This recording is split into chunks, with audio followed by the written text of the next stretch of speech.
Seja muito bem-vindo ao canal Investidor Hydra, e esse é o quadro Hydra versus Sardinha.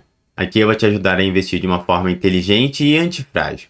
Eu sou o Willer Neto e no vídeo de hoje eu vou te explicar por que eu não investiria na empresa Eletrobras.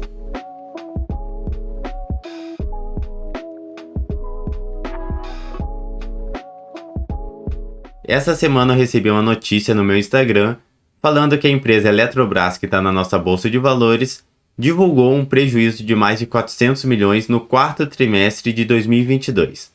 E aí você vai me perguntar, Willer, só por causa disso você não investiria na Eletrobras? Esse é o motivo? Na verdade, não, tá, pessoal? Quando eu vi essa notícia, o que na hora eu já pensei? Pô, eu tenho essa ação na minha carteira de investimento ou não tenho? E eu não tenho, tá, nesse caso em específico, e eu decidi refletir um pouquinho sobre essa situação, para entender por que ela não está na minha carteira de investimento. O que fez com que ela não se tornasse elegível, né? E aí, na hora, eu comecei a entrar no site Status Invest, ver alguns indicadores, alguns resultados, para ver se eu já identificava alguns dos possíveis motivos, né? E rapidamente já identifiquei alguns e decidi compartilhar com vocês esse meu pensamento, essa minha forma de olhar para as ações da Bolsa, porque no final das contas, quando a gente investe em ações, a gente está se tornando sócio de uma empresa.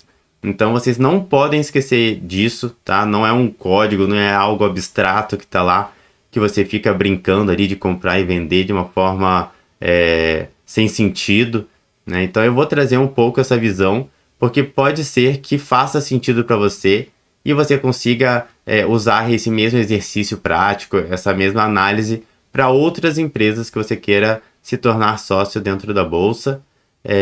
E também porque ao analisar eu vi que tinha mais de 144 mil investidores. Então eu falei, poxa, sem querer dizer quem que está certo, quem que está errado, né? Se vale a pena ou não você colocar o seu dinheiro na Eletrobras, não vai ser esse o intuito do vídeo, mas eu acho válido você refletir sobre, tá? Então eu vou compartilhar minha tela e espero que vocês gostem do conteúdo. Então o que eu fiz? Né? Eu entrei no site Status Invest, digitei aqui na lupa Eletrobras, ou se você já souber o código, pode colocar também ELT3, tá? E aí selecionei essa empresa. Descendo um pouquinho aqui vai ter a cotação, né? Você pode ver aqui quanto que subiu, quanto que se valorizou.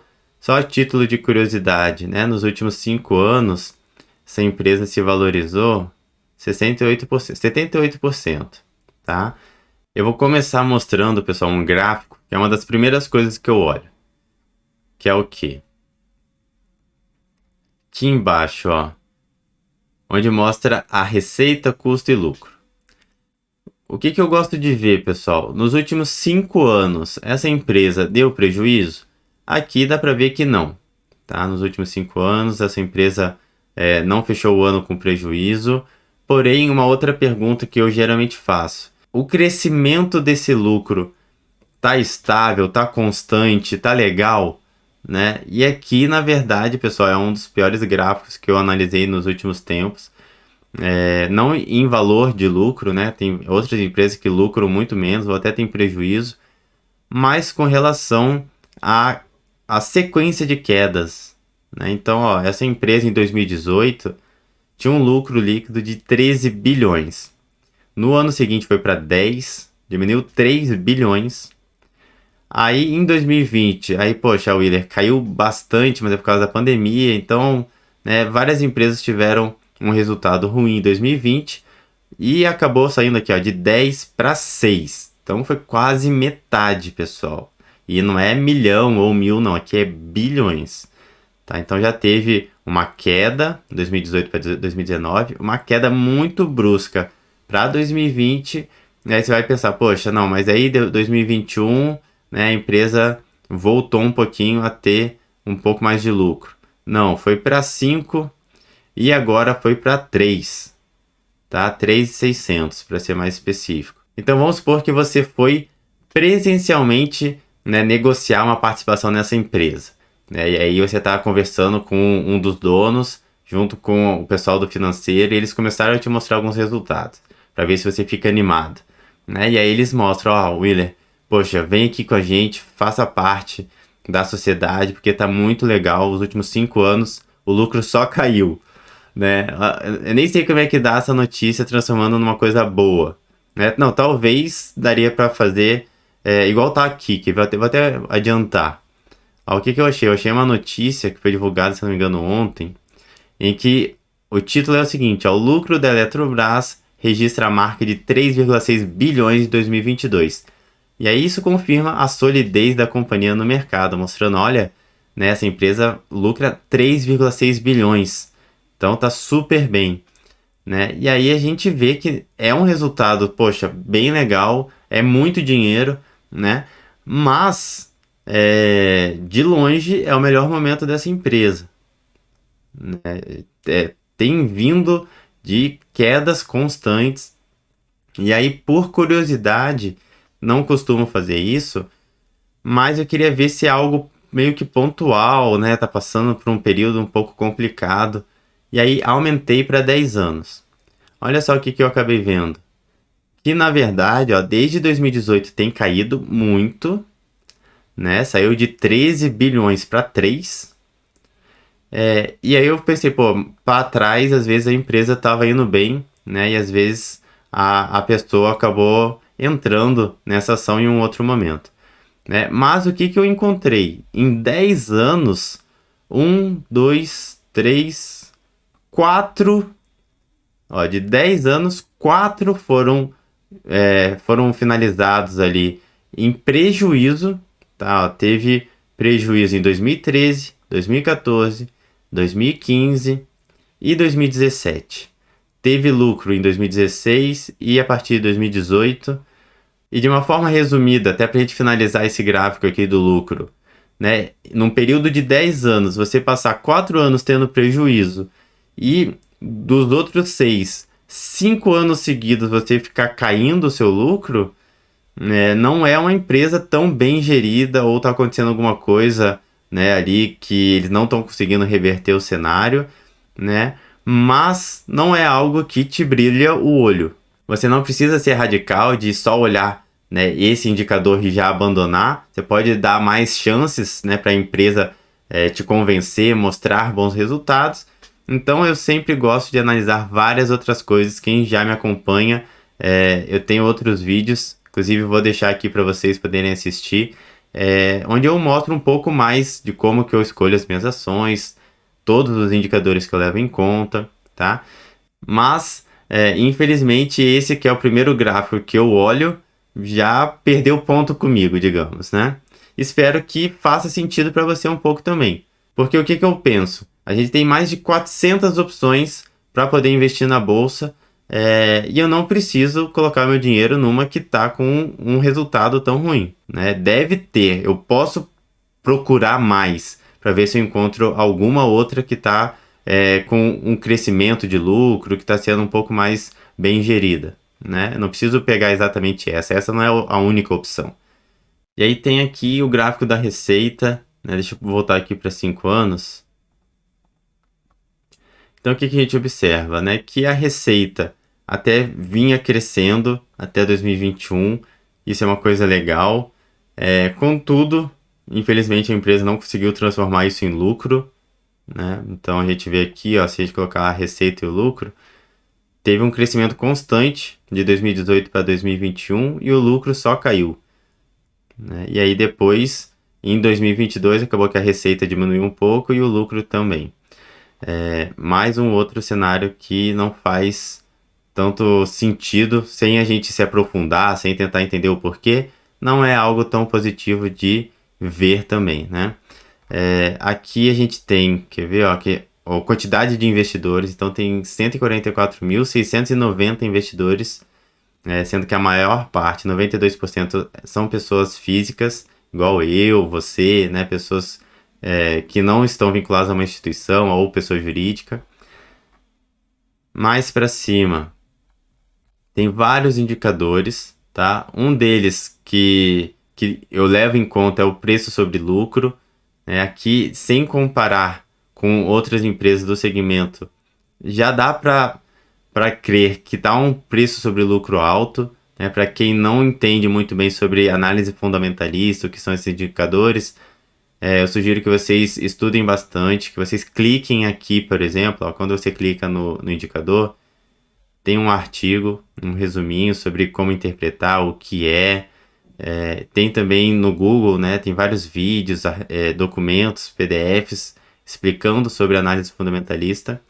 Mas de uma forma resumida, o preço sobre lucro mostra quantos anos você levaria para ter o seu investimento de volta através dos lucros, né? Então, aqui, se você for ver o quanto você investiu para se tornar sócio, né? O quanto você está pagando por aquela ação e o quanto que ela está te entregando de lucro, você ia levar 21 anos para ter esse retorno, né? É claro que pode ser que a empresa consiga crescer muito o lucro e acabe antecipando esse prazo, tá? Mas é um indicador bastante utilizado e depois eu vou comparar um pouco com o segmento, com outras empresas também para vocês verem se tá todo mundo assim no setor elétrico ou se ela realmente que tá um pouco pior ali. Aqui um pouquinho mais para baixo a gente tem a dívida líquida sobre EBITDA, né, que mostra um pouco do endividamento dessa empresa. Tem outros indicadores aqui também, dívida líquida sobre patrimônio.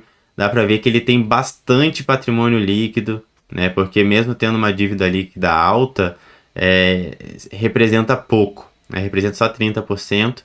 Mas quando a gente passa por um outro indicador que também é muito utilizado no mercado, né, onde geralmente acima de 3 significa que a empresa está ficando bastante endividada, aqui a gente já tem esse cenário um pouco negativo também, né? Tá 3,75. Então você pode até passar o mouse aqui na interrogação, caso você queira um resumo sobre esse indicador, tá? Mas aqui já é outro ponto negativo. Então preço sobre lucro também está um pouco alto. Dá até para clicar aqui no gráfico para a gente ver o histórico, para ver se ele está em suas máximas ou se está um pouco abaixo da média. Por quê? Às vezes, quando está abaixo da média, a gente encontra algumas oportunidades de pegar uma empresa que às vezes está um pouco descontada, que os investidores ainda não viram o potencial que ela pode entregar aí no futuro, né? E a gente percebe que, na média, ela tem um preço sobre lucro, ela costumava, né, na média, levar 4 anos, 0,8, para ter o retorno de volta do investimento. E quem está entrando agora está levando 21. Então você prefere, se você for investir nessa empresa, você prefere levar 4 anos ou 21 anos para ter, né, o seu investimento de volta através dos lucros, né? Então tá bem acima da média. Dividend yield, né? Geralmente as elétricas elas pagam um bom dividend yield, e aqui 2,22 ainda sem comparar com a média do mercado, acredito que está abaixo. Aqui também, quer ver? Vou começar a comparar logo. Média do mercado, vou colocar aqui, ó, segmento. Então, ó, preço sobre lucro, tá? Comparado com o segmento que é de energia elétrica, pessoal aqui em cima, ó, na média tá 9,87 e aqui tá 116% acima da média. Então tá bem esticado, tá caro, né, comparado aí com o segmento. EV/EBITDA, que é um outro indicador bastante utilizado também, principalmente para comparar com o segmento, né, mostra que tá 83% acima. Então é considerado mais caro do que a média do mercado, ou seja, tem outras empresas do segmento sendo negociadas mais barato. Mais para baixo, vamos ver algumas coisas sobre endividamento, eficiência, rentabilidade. Dívida líquida aqui, né, até mostrei que realmente eles têm uma dívida líquida sobre patrimônio que está bem legal, né, proporcionalmente aqui ela está 62% abaixo do que a média do mercado. Então sempre que for dívida, se ela tiver menos, melhor, né? E aqui, infelizmente, né, até antes de ver a média do segmento, já dava para acreditar que esse dívida líquida sobre EBITDA estava alto. A empresa estava bem endividada e aqui se comprovou mostrando que praticamente 60% acima da média do segmento. Agora, com relação à eficiência e indicadores de rentabilidade, deixa eu até aumentar um pouquinho, que talvez estivesse um pouco pequena a letra, tá? Mas aqui, ó, margem EBITDA, margem de lucro operacional, tá meio que na média do segmento, aqui passou. Margem de lucro líquida tá um pouquinho abaixo, mas nada muito fora do padrão. Indicadores de rentabilidade. O ROI, né, que é um outro indicador bastante utilizado, que é o Return on Equity. Aqui está com 83% abaixo da média do segmento, né, o retorno sobre o capital dos investidores, né, ele está aqui em 20%, é uma média bem boa, e a Eletrobras está com um retorno de apenas 3%, bem abaixo, né, 83% abaixo. O ROIC, né, comparado com o segmento, a 66% abaixo. Vamos tirar aqui rapidinho. Então você viu que eu mostrei alguns dos que eu costumo utilizar e ele já iria reprovar em pelo menos uns 3, 4 aqui. Só bater no olho de uma forma rápida eu já consigo ver por que nos meus filtros, nos meus critérios, provavelmente ela foi colocada de lado. Tá? Isso sem ir muito a fundo, porque depois que eu rodo todos os meus critérios, eu começo a aprofundar um pouco mais a minha análise e ela nem chegou nessa etapa. Eu vou tirar do comparativo com segmento, vou voltar para hoje. E a gente tem um comparar as ações. Quer ver? Ó, eu vou colocar algumas empresas que eu sei que são do setor elétrico. Tá? Se vocês quiserem comparar com outras que vocês lembrem, pode colocar aqui também. Tá? Então eu vou colocar aqui comparar. Essa é uma outra ferramenta legal que às vezes eu utilizo para comparar a empresa que eu estou querendo investir com outras do mesmo segmento. E aqui ela vai ranqueando, né? Ela vai mostrando quantas vezes essa empresa, por exemplo, ficou em primeiro lugar, em segundo, em terceiro. E aí, conforme ela vai tendo mais troféus, ela vai sendo melhor ranqueada. No caso, a que ficou em primeiro foi a Transmissão Paulista, com 13 vezes em primeiro lugar, 7 em segundo e 5 em terceiro. E aí aqui para baixo você consegue descer e ver quais foram os indicadores que ela manda melhor, qual que ela acaba ficando fora.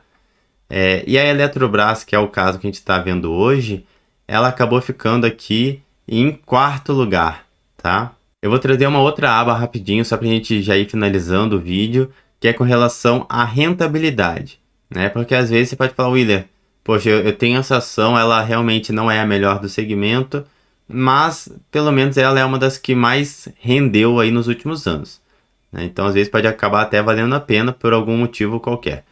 Mas eu joguei aqui algumas que eu lembrei, que eu sei que são do setor elétrico, e no finalzinho eu coloquei também aqui a renda fixa e uma média aí da Bolsa Brasileira, representada aqui pelo ETF BOVA11. E o que a gente teve aqui nos últimos 5 anos, lembrando que eu ativei aqui a opção de reinvestir os dividendos. A gente teve o seguinte, ó. Então nos últimos 5 anos, a Eletrobras rendeu 119%. Então foi uma rentabilidade legal, né? Porém, se você for comparar com as outras, além delas terem, na grande maioria, melhores resultados, indicadores de eficiência, de rentabilidade, de endividamento, estarem mais baratas, elas também estão rendendo mais, tá? Então, aqui, ó, de todas essas opções de ações que eu coloquei, teve só uma que rendeu menos, que foi a AESB3, tá? Que rendeu 11%. O restante, todas as outras ações renderam mais. A Copel rendeu 428%, Transmissão Paulista 200%, a Engie 130%, a Taesa 310%. Tá? Então, pessoal, qual que é o meu raciocínio? Eu, como investidor, vamos supor que eu tenho um dinheiro limitado, eu quero me tornar sócio de algumas boas empresas, né? E aí eu começo a olhar quais são as opções, sento com você da Eletrobras, amanhã eu vou numa outra reunião lá em São Paulo, por exemplo, para ver a Copel, para ver a Taesa, e aí as outras começam a me mostrar que estão tendo um crescimento de lucro, que estão menos endividada, que estão mais barata, o que para mim é legal, né? Poxa, se eu poderia pagar um pouco menos naquela empresa e aquela empresa ainda está me trazendo melhores resultados, para mim é um cenário ótimo. E aí depois ainda, para fechar com chave de ouro, essas empresas me mostram que renderam aí o dobro ou até o triplo quase, dependendo igual ali a Taesa, poxa, ganha mais um ponto né? E a gente comparando aqui, ó, com o CDI, que rendeu 37%, e o BOVA11, que rendeu 21%, a gente percebe até uma outra coisa, né? Que muita gente fala, poxa, mas será que vale a pena realmente investir em ações, em renda variável, escolher a sua empresa, né? Por que eu não invisto no BOVA11, né? Ou fico só em renda fixa? Porque você viu que mesmo as empresas, às vezes, não trazendo excelentes resultados, ela, na grande parte das vezes, né, se elas forem boas empresas, elas superam a renda fixa e a média da bolsa, tá? Então você pode fazer também algumas outras simulações, tá? Comparando o BOVA11, o CDI com outras empresas que você é sócio ou que você gostaria de investir. Veja se não é o caso, né, em 5, 10 anos de superar também, mas nas vezes que eu acabei escolhendo as ações para eu investir e fiz esse comparativo, elas ganharam de lavada, tá? Então é isso, pessoal. Espero que vocês tenham gostado do conteúdo. A ideia desse vídeo foi trazer um pouco da reflexão que eu fiz essa semana com relação à notícia da Eletrobras, né? Trazendo um pouco também dessa parte prática de como é ser investidor, né? O que eu levo em conta. Provavelmente você vai conseguir utilizar esse exercício prático que a gente fez hoje, essa forma de analisar as ações para outras situações também, né? Para outras empresas. E eu tenho certeza que você, tendo um recurso limitado, né? Você vai querer centralizar, focar seus recursos nas melhores opções possíveis, né? Claro que isso varia, né? Às vezes uma empresa que é boa para um não é boa para outro. Às vezes você vai ver que um amigo teu vai entrar numa empresa que você considerou ruim e vai ter uma boa rentabilidade, né? Não tem um certo e errado, tá? Mas, né, pelo menos a parte lógica, né, de não entrar numa empresa que está dando prejuízo, que está sendo mal gerenciada, que não está tendo pelo menos um mínimo que você considera como básico, como essencial, você pode ir começando a dar uma separada, já ir tirando, né, para que você não corra risco de entrar aí numa dessas empresas. E se você gostou do vídeo, não esquece de clicar em curtir, se inscreva também no canal para não perder nenhum vídeo e me siga no Instagram porque lá eu faço postagens diárias sobre educação financeira e investimento. Muito obrigado pela sua presença até aqui e até a próxima.